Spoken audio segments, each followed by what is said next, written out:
আসসালামু আলাইকুম ওয়া রাহমাতুল্লাহি ওয়া বারাকাতুহু।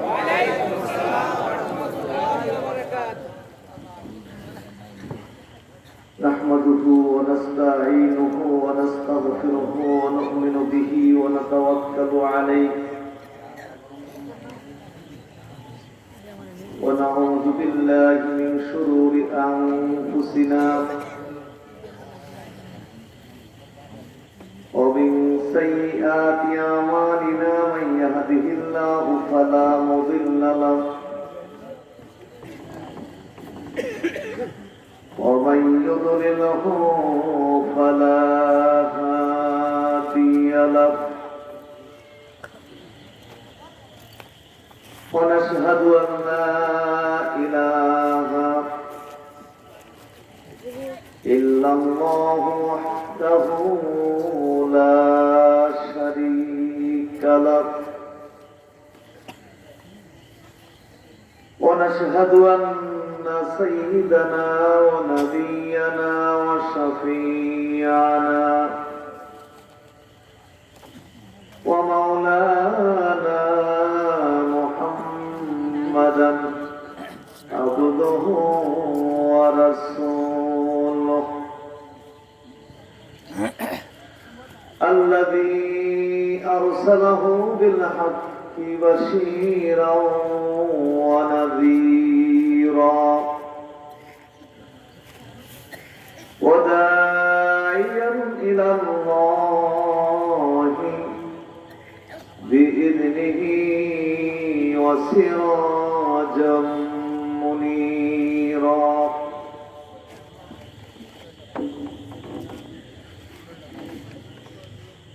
فقد قال الله تعالى في كلامه المجيد أعوذ بالله من الشيطان الرجيم بسم الله الرحمن الرحيم وما أمروا إلا ليعبدوا الله مخلصين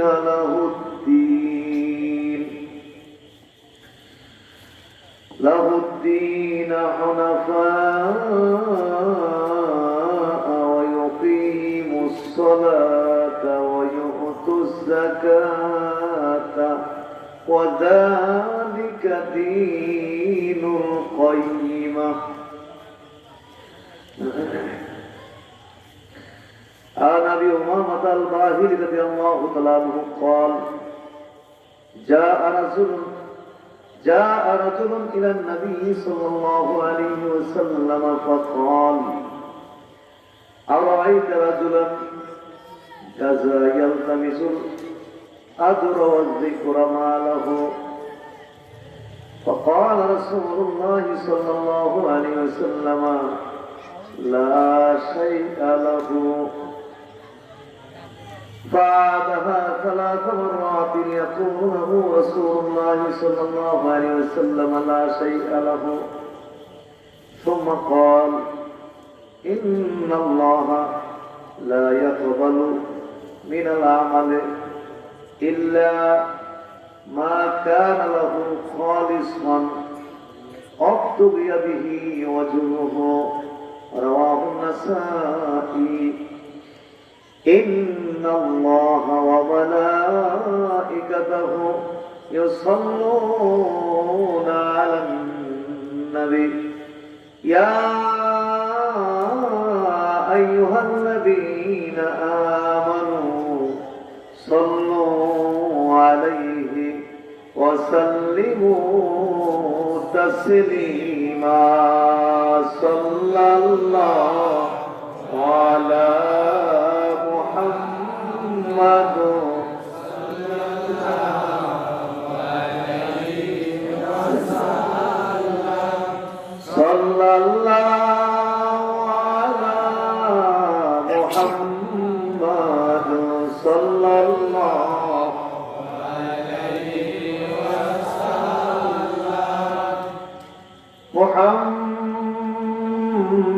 محمد سيد الكونين والثقلين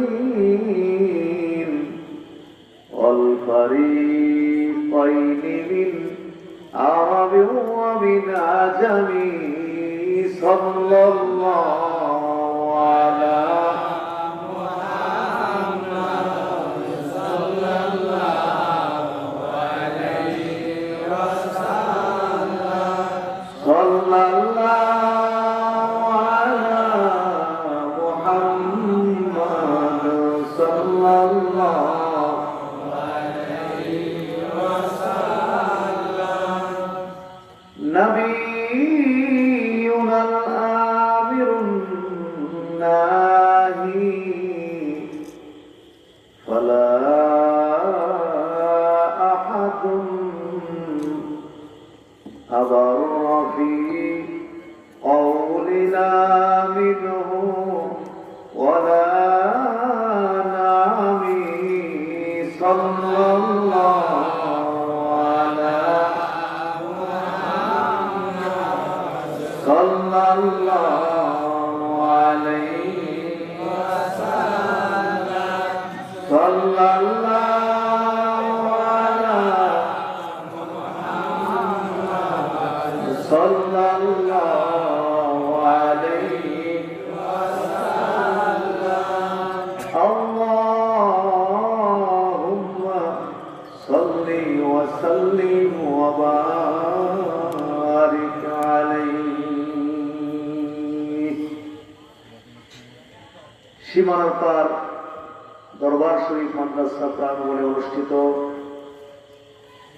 সীমানার পার দরবার শরীফের পীরে কামেল মরহুম আলহাজ হযরত মাওলানা আব্দুল মজিদ পীর সাহেব রহমতুল্লাহ আলাইহির প্রতিষ্ঠিত ৪৫তম বার্ষিক ওয়াজ ইরশাদে সাওয়াবের মাহফিলে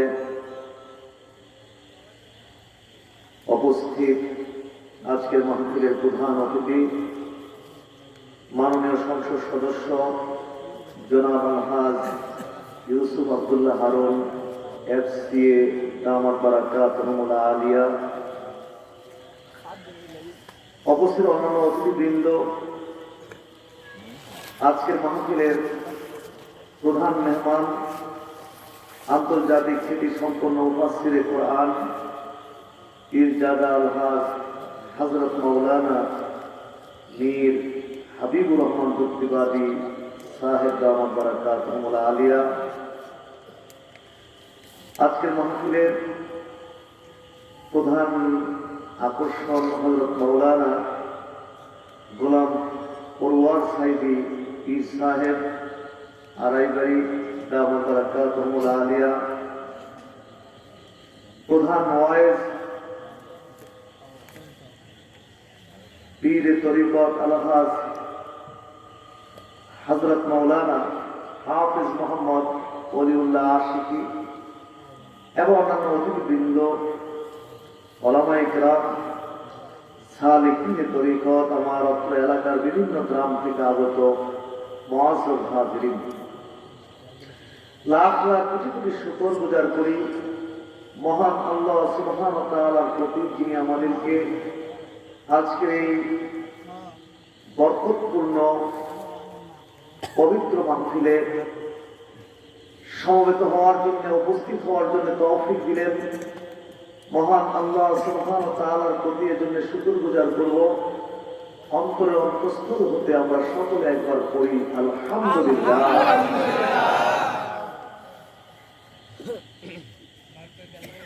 মাগরিবের পর হতে এই পর্যন্ত হযরত উলামায়ে কিরাম আপনাদের উদ্দেশ্যে দ্বীনি বিভিন্ন গুরুত্বপূর্ণ বিষয়ে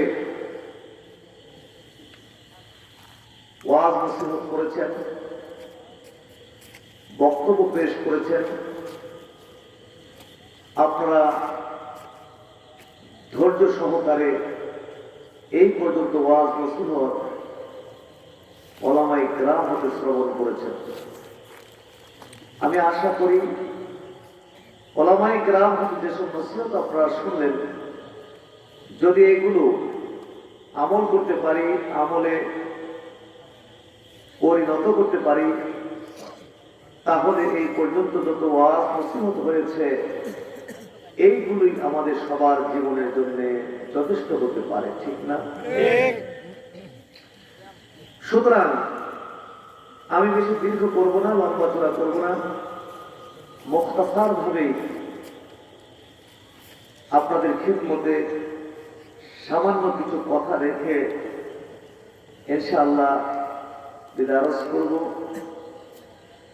আল্লাহ সুবহানাহু ওয়া তাআলা আমাদেরকে যেন একটু ধৈর্য দান করেন, সবর দান করেন। ধৈর্যের সাথে সবরের সাথে কিছু সময় বসার জন্য তৌফিক দান করেন। আমরা সকলে বলি আমিন।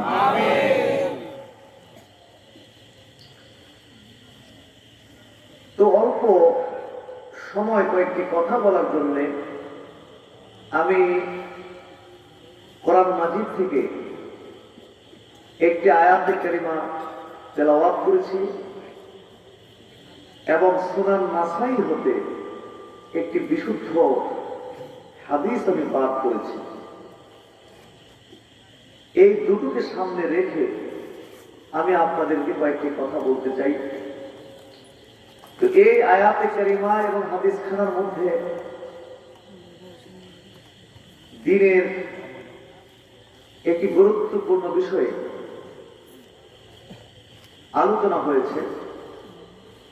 সেই গুরুত্বপূর্ণ বিষয়টি হল ইখলাস। ইখলাস নিয়ে, ইখলাস সম্পর্কে এই আয়াতে কারিমা এবং এই হাদিস খানার মধ্যে আমাদের মহান আল্লাহ সুবহানাহু ওয়া তাআলা এবং আমাদের মহানবী সাল্লাল্লাহু আলাইহি ওয়াসাল্লাম আমাদের উদ্দেশ্যে ওয়াজ করেছেন। আমরা বলি আলহামদুলিল্লাহ।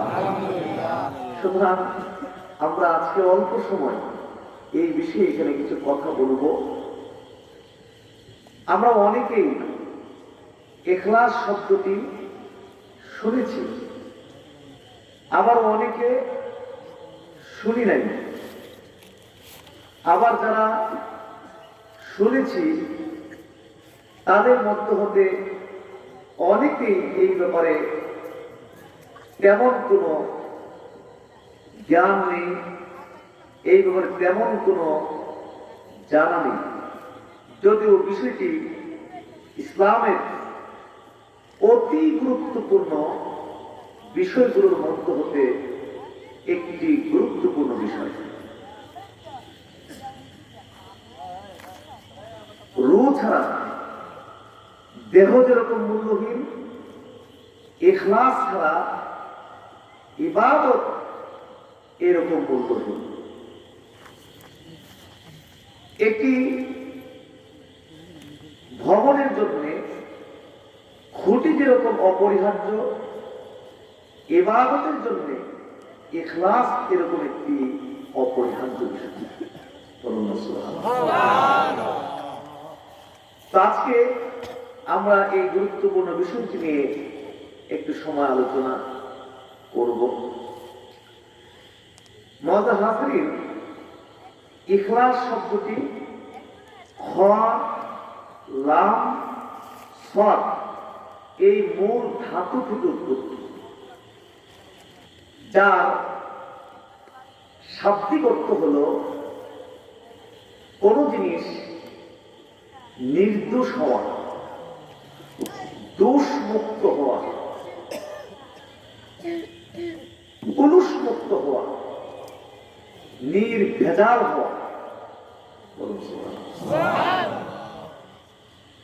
ইখলাস শব্দটি খালেস অর্থেও ব্যবহৃত হয়েছে। যেমন আমরা কোরআনে কারীমে সূরা নাহলে দেখতে পাই, আল্লাহ সুবহানাহু ওয়া তাআলা ইরশাদ করেছেন, ইন্না লাকুম ফিল আনআমি লা'iবরাতান নুসকিকুম মিম্মা ফি বুতুনিহি মিন বাইনি ফারফিন ওয়া দামিন লাবানান খালিসান সাইগন লিশারিবিন, জোরে বলুন সুবহানাল্লাহ। ইন্না লাকুম ফিল আনআমি লাইবরাতান, নিশ্চয় তোমাদের জন্য গবাদি পশুর মধ্যে রয়েছে উপদেশ। নুসকিকুম মিম্মা ফি বুতুনিহি মিন বাইনি ফারসিন ওয়া দামিন, তা হলো আমি তোমাদেরকে গবাদি পশুর পেটে অবস্থিত গোবর এবং রক্তের মাঝখান থেকে দুগ্ধ পান করাই। খালিসান, যে দুগ্ধটা খালেস, নির্ভেজাল। আমি তোমাদেরকে গবাদি পশুর, আল্লাহ তাআলা ইরশাদ করেন, নিশ্চয় তোমাদের জন্য গবাদি পশুর মধ্যে রয়েছে উপদেশ, তা হচ্ছে আমি তোমাদেরকে গবাদি পশুর পেটে অবস্থিত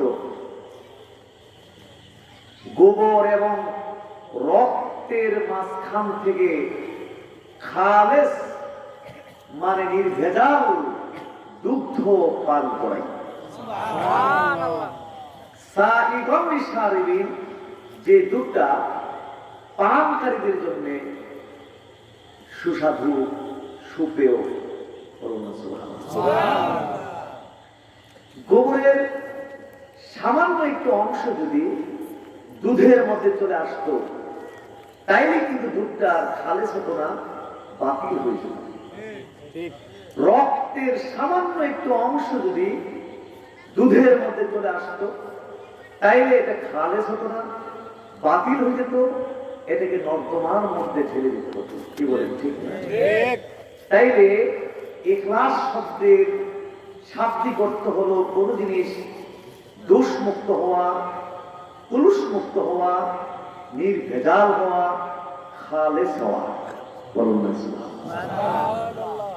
কিন্তু শরীয়তের পরিভাষায় ইখলাস বলতে আমরা যেটাকে বুঝি, অর্থাৎ আমরা ইখলাস বলতে যেটাকে বলে থাকি, ইখলাস বলতে যেটাকে আমরা বুঝি, সেটা হলো কি? সেটা হলো ইবাদতের মধ্যে ইখলাস। বলুন না সুবহানাল্লাহ। সেটা হলো ইবাদতের মধ্যে ইখলাস, মানে ইবাদতটিকে শুধুমাত্র আল্লাহর উদ্দেশ্যে প্রতিপালন করা, সম্পাদন করা, এটাই হলো ইখলাস। বলুন না সুবহানাল্লাহ। ইবাদতটিকে শুধুমাত্র আল্লাহর উদ্দেশ্যে সম্পাদন করা, আল্লাহর উদ্দেশ্যে করা, এটাকে বলা হয় ইখলাস। বলুন না সুবহানাল্লাহ।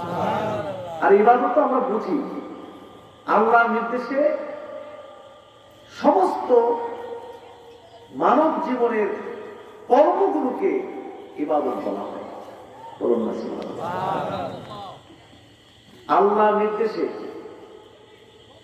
নবীজির নিয়মে মানব জীবনের প্রতিটি কর্মকে ইখলাস বলা হয়, প্রতিটি কর্মকে ইবাদত বলা হয়। জোরে বলুন, কি বলা হয়?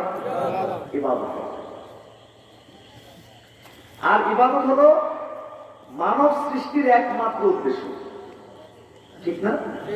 ওমা খালাকতুল জিন্না ওয়াল ইনসা ইল্লা লিয়াবুদুন, আমি মানব জাতি এবং দানব জাতিকে আমি সৃষ্টি করেছি তারা যেন শুধুমাত্র আল্লাহর ইবাদত করে, আল্লাহর দাসত্ব করে। নাকি চাকরি বাকরি করার জন্য সৃষ্টি করেছে? খাওয়া দাওয়ার জন্য? কিসের জন্য? শুধুমাত্র তারই ইবাদত, তারই দাসত্ব করার জন্য সৃষ্টি করেছি, তৈরি করেছি। বলুন সুবহানাল্লাহ। এই জন্য আমরা নামাজ পড়ি, যাকাত প্রদান করি, হাজ পালন করি, রোজা পালন করি, কোরআন তেলাওয়াত করি, জিকির আজকার করি, পিতা মাতার সেবা করি, খেদমত করি, স্ত্রী ছেলে মেয়েদের ভরণ পোষণ লালন পালন করি। এইভাবে আল্লাহর নির্দেশে জীবনের প্রতিটি কর্মকে ইবাদত করা হয়েছে।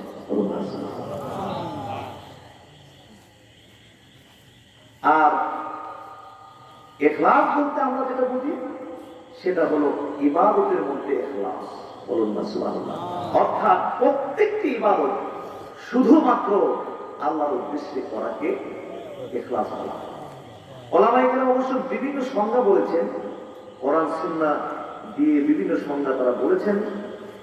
যেমন কেউ বলেছেন আল ইখলাসু আই ইখলিসা লিল্লাহি সুবহানাহু ওয়া তাআলা ফি আফআলিহি ওয়া আকওয়ালিহি ওয়া ইরাদাতিহি ওয়া নিয়্যাতিহি। সুবহানাল্লাহ। ইখলাস হলো প্রতিটি কাজকর্ম, প্রতিটি কথাবার্তা, প্রতিটি ইচ্ছা, প্রতিটি অন্তরের নিয়ত শুধুমাত্র আল্লাহর জন্যে সম্পাদন করা, এটাকে ইখলাস বলা হয়। সুবহানাল্লাহ। আবার কেউ বলছেন আল ইখলাসু ইফরাদুল হককে সুবহানাহু ওয়া তাআলা বিল কসদি ফি তাআতি। ইখলাস হলো ইবাদতের মধ্যে শুধুমাত্র আল্লাহকে উদ্দেশ্য করা। এইভাবে অসংখ্য সংজ্ঞা বলেছেন উলামায়ে কেরাম। তবে সবার মূল কথা একটাই, যে ইবাদতকে শুধুমাত্র আল্লাহর উদ্দেশ্যে করা, এটাই হলো ইবাদত, এটাই হলো ইখলাস। করুন সুবহানাল্লাহ। এবার বলুন তো দেখি, এই ইখলাসটা এটা কি নফল, সুন্নত নাকি ফরজ? জোরে বলুন। ইবাদতের মধ্যে ইখলাস এটা নফল, সুন্নত নাকি ফরজ? যেমন ভূমিকার মধ্যে আমি পড়েছি আয়াতে কারিমাটি সূরা বাইয়িনা, আল্লাহ তাআলা ইরশাদ করেছেন ওয়ামা উমিরু ইল্লা লিয়াবুদুল্লাহা মুখলিসিনা লাহুদ-দ্বীন হুনাফা। ওয়ামা উমিরু ইল্লা লিয়াবুদুল্লাহা মুখলিসিনা লাহুদ-দ্বীন। তাদেরকে নির্দেশ দেওয়া হয়েছে তারা যেন শুধুমাত্র আল্লাহর ইবাদত করে, মুখলিসিনা লাহুদ-দ্বীন, একনিষ্ঠভাবে, হুনাফা, মনে প্রাণে। সুবহানাল্লাহ। আল্লাহ তাআলা কিন্তু অতটুকু বলতে যথেষ্ট হয়ে যেত যে ওমা উমিরু ইল্লা লিয়াবুদুল্লাহ, তাদেরকে নির্দেশ দেওয়া হয়েছে তারা যেন শুধু আল্লাহর ইবাদত করে, যথেষ্ট হয়ে যেত। কিন্তু এখানে আল্লাহ থামলেন না, আরো শক্ত করলেন মুখলিসিনা লাহুদ-দ্বীন, একনিষ্ঠভাবে। এরপর থামলেন না, আরো শক্ত করলেন হুনাফা, মনে প্রাণে। মনে প্রাণে একনিষ্ঠভাবে শুধুমাত্র আল্লাহর ইবাদতের জন্য তাদেরকে নির্দেশ দেওয়া হয়েছে। তাহলে আয়াতে কারিমার দ্বারা সাব্যস্ত হয়ে গেল যে ইবাদতের মধ্যে ইখলাসটা কি? অসংখ্য জায়গায় এইভাবে ইখলাসের নির্দেশ করেছেন। যেমন সূরা জুমারে বলেছেন, আল্লাহ তার নবীকে নির্দেশ করেছেন ফাবুদিল্লাহা মুখলিসান লাহুদ-দ্বীন, নবী আপনি শুধুমাত্র একনিষ্ঠভাবে আল্লাহর ইবাদত করুন। সুবহানাল্লাহ। সূরা জুমারে আরো বলেছেন কুল ইন্নী উমিরতু আন আ'বুদাল্লাহা মুখলিসান লাহুদ-দ্বীন, নবী আপনি বলে দিন যে আমাকে নির্দেশ দেওয়া হয়েছে আমি যেন একনিষ্ঠভাবে আল্লাহর ইবাদত করি। বলুন সুবহানাল্লাহ। তাহলে এই সমস্ত আয়াতে কারিমা দ্বারা ইখলাস ফরজ সাব্যস্ত হয়ে গেছে। প্রিয় নবী সাল্লাল্লাহু আলাইহি ওয়াসাল্লাম সুনান নাসাইর মধ্যে বলেছেন, আবু উমামা আল বাহিলি হাদিসে বর্ণনা করেছেন, তিনি বলছেন যা রাজুলুন ইলা নবী সাল্লাল্লাহু আলাইহি ওয়াসাল্লাম ফাকাল, এক লোক আল্লাহ রাসূলের কাছে এসে জিজ্ঞেস করলেন আরাইতা রাজুলান গাজা ইয়ালতামিসুল আজরা ওয়াল যিকরা মালাহু, ওই ব্যক্তির ব্যাপারে আপনি কি বলেন যেই ব্যক্তি যুদ্ধ করে, জিহাদ করে কোন বিনিময়ে ওয়াল যিকরা এবং সুনাম সুখ্যাতির জন্য মালাহু, তার জন্য কি আছে, ওই ব্যক্তির ব্যাপারে আল্লাহ রাসূল আপনি কি বলেন যে ব্যক্তি বিনিময় এবং সুনাম সুখ্যাতির জন্য যুদ্ধ করে জিহাদ করে তার জন্য আল্লাহর কাছে কি আছে?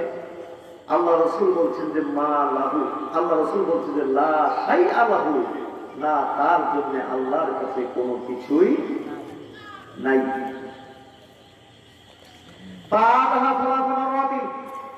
লোকটি তিনবার আল্লাহ রাসূলকে এই প্রশ্নটি করলেন, তিনবারই আল্লাহ রাসূল বললেন লা শাইআ লাহু, না তার জন্য আল্লাহর কাছে কিছুই নেই। তারপর আল্লাহ রাসূল বলে দিলেন, শোনো, ইন্নাল্লাহা লা ইয়াকবালু মিনাল আমালি ইল্লা মা কানা লাহু খালিসান। শোনো, আল্লাহ তাআলা কোন আমল কবুল করেন না যে আমলের মধ্যে ইখলাস নাই, অক্তুবিয়া বিওয়াজু, এবং যে আমলের মধ্যে আল্লাহর সন্তুষ্টি চাওয়া হয় না, ওই আমল আল্লাহ তাআলা কবুল করেন না। তাইলে কোরআন সুন্নাহ দিয়ে প্রমাণিত হয়ে গেল ইখলাস হলো ফরজ। জোরে বলুন, ইখলাস হলো ইবাদতের মধ্যে ইখলাস হলো কি? বলুন না সুবহানাল্লাহ। হাজরিন, এবার বলুন এই ইখলাসটা কিভাবে অর্জন করতে হয়? আমরা কেমনে অর্জন করবো ইখলাসটা? খুব সংক্ষেপে বিদায় দিব তো, এই জন্য তাড়াহুড়া করছি। ইবাদতে ইখলাসটা আমরা কেমনে অর্জন করব? ইবাদতের মধ্যে ইখলাস অর্জন করতে হয় সহি নিয়তের দ্বারা। জোরে বলুন, কিসের দ্বারা? সহি নিয়তটাই হলো ইখলাস। সহি নিয়তটাই হলো কি? ইখলাস। যদি ইবাদতের মধ্যে ইখলাস থাকে, ইবাদতটা যত ছোট হোক বড় হয়ে যায়। আর ইবাদতের মধ্যে যদি ইখলাস না থাকে, ইবাদতটা যত বড় হোক ইবাদতটা কি হয়ে যায়? ছোট হয়ে যায়। ছোট ইবাদত বড় হয়ে যায়, বড় ইবাদত ছোট হয়ে যায়। এই কথা বলেছেন আব্দুল্লাহ ইবনুল মুবারাক, প্রখ্যাত তাবী রাহমাতুল্লাহ। তিনি বলছেন, রুব্বা আমালিন সগীরিন তুকাব্বিরুহুন নিয়া, বহু ছোট ছোট আমল নিয়ত তাকে বড় করে দেয়। রুব্বা আমালিন কাবীরিন তুসাগগিরুহুন নিয়া, অনেক বড় বড় আমল নিয়ত তাকে ছোট করে দেয়। যেমন আপনারা সবাই জানেন, ইমাম বুখারীর কথা জানেন। কি বলেন, জানেন না? জানেন না? একটু হানা করতে হবে, রাত্র হয়ে গেছে তো, ঘুম আসতে পারে। একটু হানা করলে আমার জন্য ভালো হবে। একটু হানা করতে রাজি আছি না? ইমাম বুখারী রহমাতুল্লাহ নাম শুনছেন? সারা ইমাম বুখারী রহমাতুল্লাহ তিনি বুখারী লিখছেন। সারা পৃথিবীর আলেম ওলামা মুহাদ্দিসিন ইকরাম এই কথার উপরে একমত হয়েছেন, আসাহুল কুতুবে বাদা কিতাবিল্লাহি তাহাতা আদিমিস সামায়ে সহিহুল বুখারী। আল্লাহর কিতাবের পরে আসমানের নিচে সবচেয়ে বিশুদ্ধ কিতাব হলো সহিহুল বুখারী। বলুন সুবহানাল্লাহ। ইমাম বুখারী এই বুখারী লিখেছেন এবং বিভিন্ন অধ্যায় দিয়ে বুখারীকে তিনি সাজিয়েছেন। প্রথম যে অধ্যায় দিয়ে তিনি বুখারী শুরু করেছেন, সেই অধ্যায়টির নাম হলো কিতাবুল ওহী। জোরে বলুন, সেই অধ্যায়ের নাম কি? কিতাবুল ওহী, ওহীর অধ্যায়। কিন্তু ওহীর অধ্যায় এই শিরোনাম দিয়ে তিনি বুখারী শুরু করে প্রথমেই তিনি নিয়তের হাদিসটাকে আনলেন। জোরে বলুন সুবহানাল্লাহ। কোন হাদিসটা আনলেন? বুখারীর সর্বপ্রথম হাদিস আমরা জানি না সবাই? দেখি বলুন তো। জি, জোরে বলুন। ইন্নামাল আমালু বিন্নিয়াত, সমস্ত আমল নিয়তের উপরে নির্ভরশীল। বলুন না সুবহানাল্লাহ। এই হাদিসটাকে ইমাম বুখারী কেন সর্বপ্রথম আনলেন? এই জন্য এনেছেন যে তিনি বিশাল খেদমত করছেন। যদি নিয়তটাই ঠিক না হয় তাহলে সমস্ত খেদমত বরবাদ হয়ে যাবে। সমস্ত খেদমত কি হয়ে যাবে? বরবাদ হয়ে যাবে।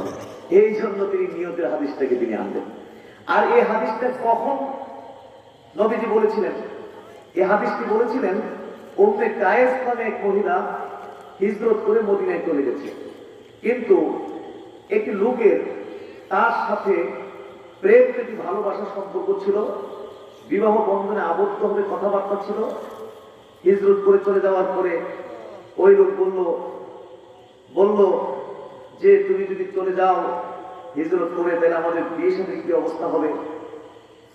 উম্মে কায়েস বলল, যদি আমাকে বিয়ে করতে চাও তাইলে তো তোমাকে অবশ্যই হিজরত করতে হবে।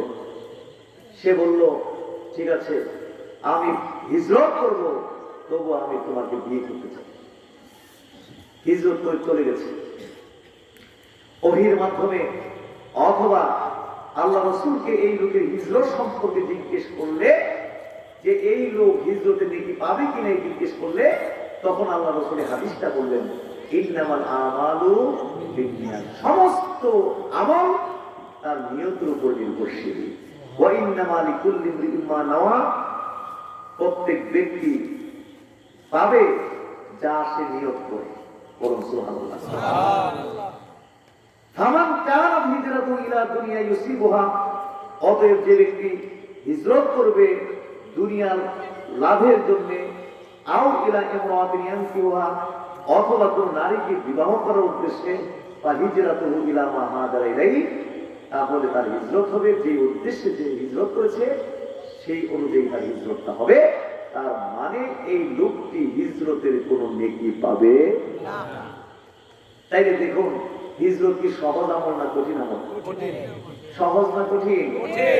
সীমানার পার থেকে যদি কোন লোককে চলে যেতে হয়, এই সীমানার পরে আপনার বাবা পূর্বপুরুষরা ছিলেন, আপনি আছেন, ব্যবসা, বিজনেস, চাকরি বাকরি, জমি জমা ইত্যাদি সব এখানে, কোনো কারণে যদি আপনাকে সীমানার পার থেকে হিজরত করে চলে যেতে হয়, গ্রাম ছেড়ে চলে যেতে হয়, এটা কি আনন্দের কথা না কষ্টের কথা? কষ্টের কথা না? আপনারা জানেন, যুদ্ধ বিধ্বস্ত সিরিয়ার কথা জানেন, হাজার হাজার কোটি টাকার মালিক রাস্তার কোটি, বিলিয়ন মিলিয়ন ডলারের মালিক, বিশ্বের বিভিন্ন দেশে শরণার্থী হয়ে মানবেতর জীবনযাপন করতে হচ্ছে। হিজরত সহজ না কঠিন? কঠিন। নবীর সময় হিজরত ছিল আরো বেশি কঠিন। দেখা গেছে গোটা ফ্যামিলিতে মাত্র একজন কালিমা পড়ে মুসলমান হয়েছে। বাবা মা স্ত্রী সন্তান বাড়ি ঘর সম্পদ সম্পত্তি সব কিছু ছেড়ে আল্লাহর নির্দেশে নবীর সাথে হিজরত করে চলে যেতে হয়েছে। এত কঠিন ইবাদত হলো হিজরত, কিন্তু এত কঠিন ইবাদতটা করার পরেও এই লোকটি নেকি পেল না, কারণ এই হিজরতের মধ্যে ইখলাস ছিল না, সহি নিয়ত ছিল না, আল্লাহর উদ্দেশ্যে হিজরতটা করেনি, এই জন্য হিজরতের কোনো কি পাইল না, নেকি পাইল না। তাইলে বড় আমল নিয়তের কারণে কি হয়ে যায়? ছোট হয়ে যায়, নষ্ট হয়ে যায়, ঠিক কিনা?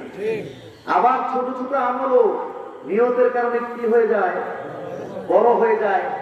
যেমন ইমাম বুখারী বলছেন, যেমন বুখারীতে হাদিস এসেছে, আল্লাহ রাসূল বলছেন, ইন্নাকা লান তুনফিকা নাফাকাতান তাবতাগী বিহা ওয়াজহাল্লাহ ইল্লা উজিরতা বিহা হাত্তা মা তাজালা ফি ইমরাতি। আল্লাহ রাসূল বলছেন, তুমি যা খরচ করো, যা খরচ করো, এই খরচের উদ্দেশ্য আল্লাহর সন্তুষ্টি, ইল্লা উজিরতা বিহা, তাহলে তুমি এর বিনিময়ে নেকি পাবে। হাত্তা মা তাজালা ফি ইমরাতি, এমনকি স্ত্রীর মুখে তুমি যে লুকমাটি তুলে দিয়েছো এর বিনিময়ে তুমি নেকি পেয়ে যাবে। স্ত্রী ছেলে মেয়ে নিয়ে তো আমরা দৈনিক 3 বার না হলে অন্তত 1 বার তো খাই, ঠিক না? স্ত্রীর মুখে স্বামী ভালোবেসে একটি লোকমা খাবার তুলে দিল, অথবা স্বামীর মুখে স্ত্রী 1 লোকমা খাবার তুলে দিল, এটা কি তেমন কঠিন কোনো আমল? জোরে বলে, এটা কঠিন কোনো আমল? আমল, সহজ আমল। এটা একটা ছোটখাটো বিষয়। স্ত্রীর মুখে 1 লোকমা খাবার দিল, বা স্বামীর মুখে 1 লোকমা খাবার দিল, কিন্তু আল্লাহর সন্তুষ্টির উদ্দেশ্যে আল্লাহর নির্দেশ স্ত্রীকে ভালোবাসা, স্ত্রীর প্রতি নির্দেশ স্বামীকে ভালোবাসা, আল্লাহর সন্তুষ্টির জন্য আমার স্ত্রীর মুখে 1 লোকমা খাবার করে দিলাম। আল্লাহ রাসূল বলেছেন, এর বিনিময়ে তুমি নেকি পেয়ে যাবে। তাহলে ছোট আমল নিয়তে কি করবে? শুধু তাই না, মাবিন মুসলিম ইয়াদরিসু গাছান, কোন মুসলিম একটা গাছ লাগালো, বৃক্ষরোপণ করলো, ইল্লা কানা মা উকিলা মিনহু লাহু সাদাকা, এই গাছ থেকে যা খাওয়া হয় এর জন্য তার আমল নামার মধ্যে নেকি লিখে দেওয়া, সৎকার নেকি, দানের নেকি লিখে দেওয়া হবে। সুবহানাল্লাহ। আপনি একটা গাছ লাগালেন, আপনিও খাচ্ছেন, ফ্যামিলির লোকেরা খাচ্ছে, আপনার আমল নামায়, আপনি যে লাগালেন গাছটা, আপনার আমল নামায় সৎকার নেকি লেখা হইতেছে। সুবহানাল্লাহ। ওমা সুরিকা মিনহু লাহু সাদাকা, এবং চোর আপনার গাছ থেকে যে ফল ফলাদি নিয়ে যাচ্ছে চুরি করে, আপনার আমল নামায় সৎকার নেকি লেখা হচ্ছে। চোরের জন্য এটা মুশকিল, চোরের জন্য এটা বিপদ, অবশ্যই শাস্তি পেতে হবে, আপনাকে ফেরত দিতে হবে। এক্সট্রা আপনার গাছ থেকে চুরি করে নিয়ে গেছে, এই জন্য আপনার আমল নামায় সৎকার নেকি লেখা হয়ে গেছে।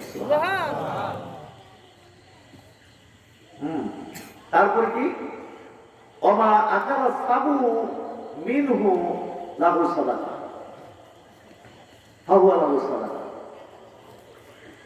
বন্য প্রাণী আপনার লাগানো গাছ থেকে ফল খেয়ে ফেলছে, আপনার আমল নামায় সৎকার নেকি লেখা হচ্ছে। ওমা আকারা তৈরু ফাহুয়া লাহু সাদাকা, পাখি যে আপনার পেয়ারা গাছ থেকে পেয়ারা ঠুকর দিয়ে খাচ্ছে, বড়ই গাছ থেকে ঠুকর দিয়ে দিয়ে খাচ্ছে, পেয়ারা খাচ্ছে ঠুকর দিয়ে দিয়ে, বড়ই খাচ্ছে, আর আপনার আমল নামায় সৎকার নেকি